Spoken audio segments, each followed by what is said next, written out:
Hello and welcome to English in Brazil. Eu sou a Karina e hoje nós vamos falar sobre alguns erros de gramática que até falantes de nível avançado cometem e nem imaginam que estão cometendo. Há algum tempo eu já vinha planejando esse vídeo, mas eu tava, na verdade, coletando esses erros para fazer uma listinha, né? E eu vou propor um desafio, tá? Antes de eu dizer o erro, eu vou colocar a frase na tela, você pode pausar o vídeo e tentar corrigir esse erro. Então tente corrigir os erros antes de eu dar a resposta, até para você se testar, para ver em que nível de inglês você se encontra. Mas antes disso, só quero lembrá-los que o meu livro já está nas principais livrarias do Brasil e também na Amazon. Vou deixar o link aqui na descrição. Ele é um guia para te ajudar a estudar inglês da melhor forma possível, né? Então, se você sente que a sua fala tá travada, ou o seu listening precisa melhorar, ou então você não sabe fazer um roteiro de estudos, tá tudo aqui no livro. Então, o link para compra tá aqui na descrição. E vamos logo para os erros, então. O primeiro erro é uma estrutura que parece correta quando a gente bate o olho, mas na verdade tem um erro aí. Olha só, por exemplo, It's been a long time that I don't watch your videos. Traduzindo, faz tempo que eu não assisto aos seus vídeos, né? Ou outra possibilidade ainda, ó. It's been a long time that I haven't watched your videos. That I haven't watched your videos or that I don't watch your videos. Ambas as frases estão incorretas. E agora eu vou dizer por que elas estão incorretas. Porque a gente não usa o that nessa estrutura, né? Então, traduzindo fica que eu não assisto aos seus vídeos, né? Então, o que é that, então parece correto, mas não é assim que a gente fala em inglês. Você tem duas opções, tá? A primeira é manter a negativa do haven't, só que aí a frase vai ter que começar com I haven't. Então, I haven't watched your videos in a long time. I haven't watched your videos in a long time. Isso significa que eu não assisto aos seus vídeos há muito tempo. I haven't watched your videos in a long time. Agora, se eu quero manter o It's been a long time no começo da frase, eu tenho que reestruturar ali o final da frase. Então, o correto seria It's been a long time since I have watched your videos. Então aqui, se eu quiser manter o It's been a long time, eu posso manter no começo da frase, mas eu tenho que usar o since e não o that. O since é o correto, desde que I have watched your videos. E aí a frase fica afirmativa no final. I haven't been to a party in a long time. Faz um tempão que eu não vou a uma festa, né? I haven't been to a party in a long time. Ou It's been a long time since I've been to a party. It's been a long time since. E aí a frase afirmativa com present perfect. I have been to a party. Essa é a regra. It's been a long time since I've had a hamburger. O segundo erro é um pouco mais simples de resolver, né? Que é perguntar, por exemplo, Let's go to the party? Então a pergunta Let's go to the party tem um erro e eu te desafio a descobrir que erro é este antes da resposta, tá? Mas agora eu já vou dar a resposta, pausa o vídeo aí se quiser pensar. O problema aqui é justamente a pontuação. Não se faz pergunta com o let's go, com o let's ou alguma coisa, tá? Então falar let's go to the party, afirmativa, com um ponto de exclamação, isso é correto, é usado porque é uma suggestion, é uma sugestão, né? Oh, I don't know, let's go to the party. Não sei, vamos à festa, né? Vamos pra festa. Então, isso é uma afirmação, uma sugestão. Correto. O problema é fazer uma pergunta, tá? Então, gramaticalmente correto, nesse caso, seria usar o shall, né? Que quase ninguém usa, assim, ele é mais formal, tá? Mas é o shall we go to the party? Então, esse é um jeito mais formal, mas há outros jeitos informais também. Por exemplo, do you wanna go to the party?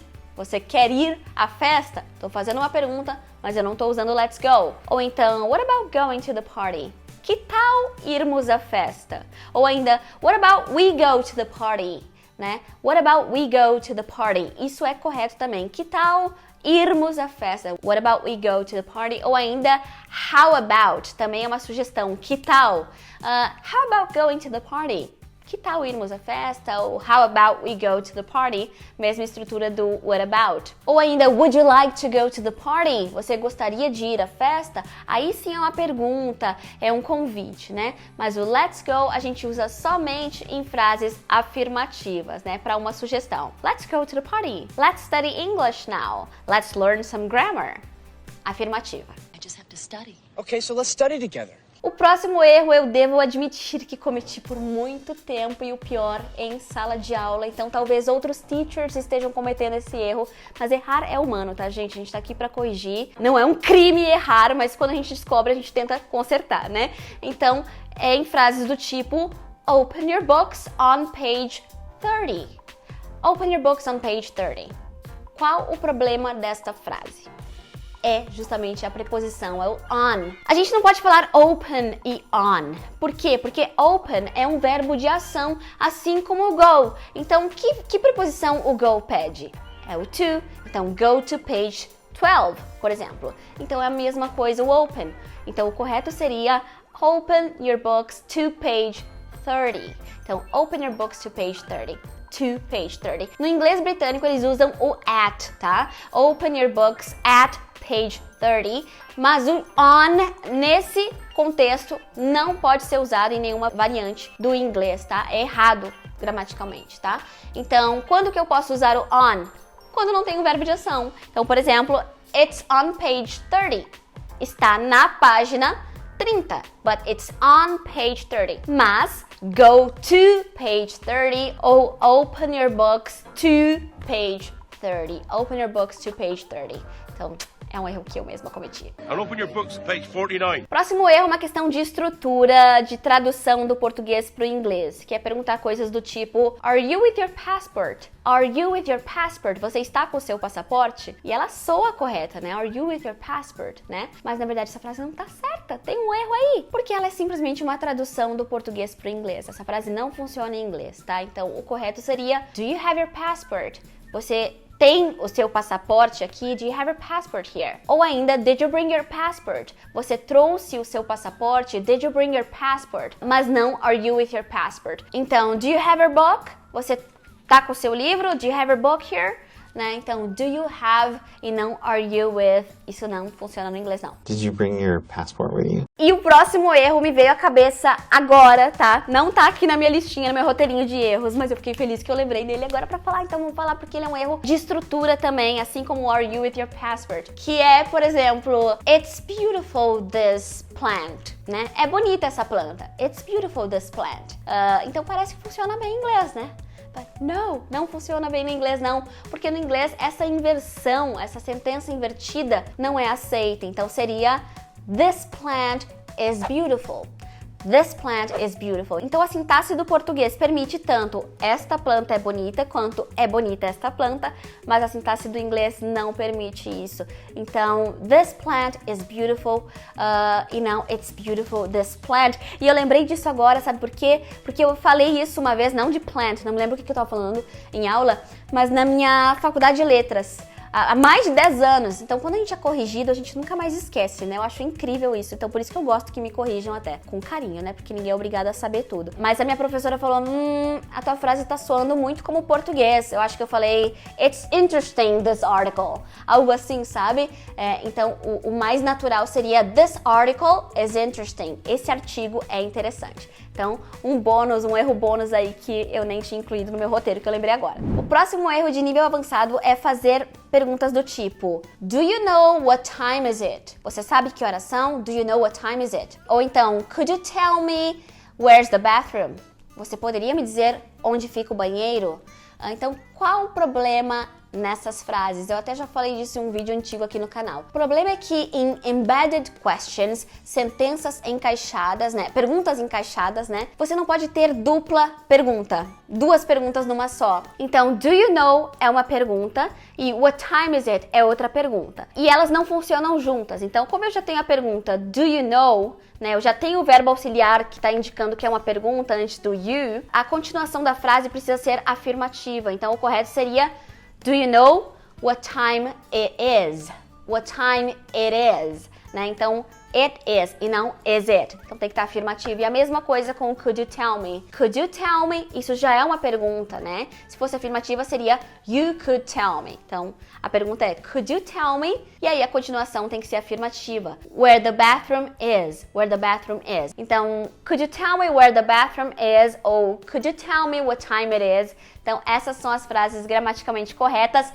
E esse também é um erro que até falantes nativos cometem, tá? Então talvez você veja um americano falando "Could you tell me where's the bathroom?" É usado, é até comum, mas se a gente for considerar a norma culta da língua, a gramática tradicional, essas sentenças estão erradas, tá? Então lembre-se que você não pode ter duas perguntas dentro de uma só. Could you tell me where the bathroom is? Da mesma forma que você não pode ter duas negações dentro de uma mesma frase, tá? Então, por exemplo, I don't know nothing, né? Eu não sei nada.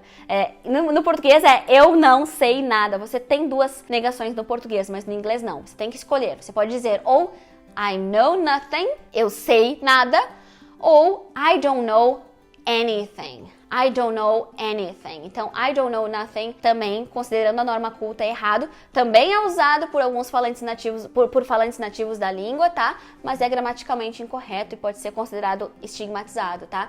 Então, I don't know anybody here. Eu não conheço ninguém aqui. Então, você não usaria o nobody se você já começou a frase com I don't know, que é uma negação. Então, evite duplas negações e cuidado para não fazer duas perguntas dentro de uma só. I know nothing. E o próximo erro também diz respeito a essas malditas preposições que são tão difíceis no inglês. I know. A gente não tem um padrão às vezes, né? Fica confuso. Mas numa frase como She's married with a doctor. Qual é o problema dessa frase? Ela é casada com um médico. O problema é o with. Então a gente não usa with com marry ou com married, tá? Então o correto seria She's married to a doctor. She's married to a doctor. Ela é casada com um médico, então é o to. Se eu quiser dizer que ela se casou com um médico, aí seria She got married to a doctor. Ela casou-se com um médico, também é o to. Ou ainda, simplesmente, she married a doctor. Ela se casou com um médico. She married a doctor ou she got married to a doctor. Mas o with não funciona aqui. Homer, she's married to your dad. A única situação que eu pensei para usar with com married é um contexto bem específico, que é, por exemplo, she's married with a dog, que para nós falantes de português soa como ela é casada com um cachorro. Tipo, what? Ela casou com um cachorro, que horror. Não, calma. She's married with a dog significa que ela é casada. She's married com um marido ou com uma esposa, caso seja um relacionamento homoafetivo, né? Mas ela é casada com uma pessoa, mas ela tem um cachorro. Esse casal tem um cachorro. She's married with a dog significa que ela é casada com uma pessoa e ela tem um cachorro, tá? Então, o problema seria dizer she's married to a dog. Aí seria, ela é casada com um cachorro, ela se casou com um cachorro. Foi lá, os dois botaram roupinhas de noivos e ela se casou com um cachorro, tá? Imagina assim, fiquei imaginando a pessoa com roupinha de noiva com um cachorro do lado. Então, isso é errado. She's married to a dog tem esse significado. Agora, she's married with a dog significa que ela é casada com uma pessoa e ela tem um cachorro. Então, resumindo, use o to pra falar de marry, tá? She got married to a wonderful man. Ou então, she's married to that idiot. Ela é casada com aquele idiota, tá? She's married to, não with. Então espero que tenham aprendido coisas novas, que esse vídeo tenha sido útil. Deixe aqui nos comentários se você cometia algum desses erros, ou se algum desses erros foi novidade, você ficou tipo impressionado, nossa, eu não sabia. Me conta aqui nos comentários, porque eu já me senti assim. E me conte quais dessas frases você não conseguiu corrigir. Quais delas você não conseguiu corrigir? Caso você não tenha conseguido corrigir nenhuma, e não se desespere, isso simplesmente significa que você está no nível mais básico, tá? Ainda no processo de aprendizagem, tá bom? E não esqueça de se inscrever aqui no English in Brazil para acompanhar mais dicas como essa. See you next video. Bye!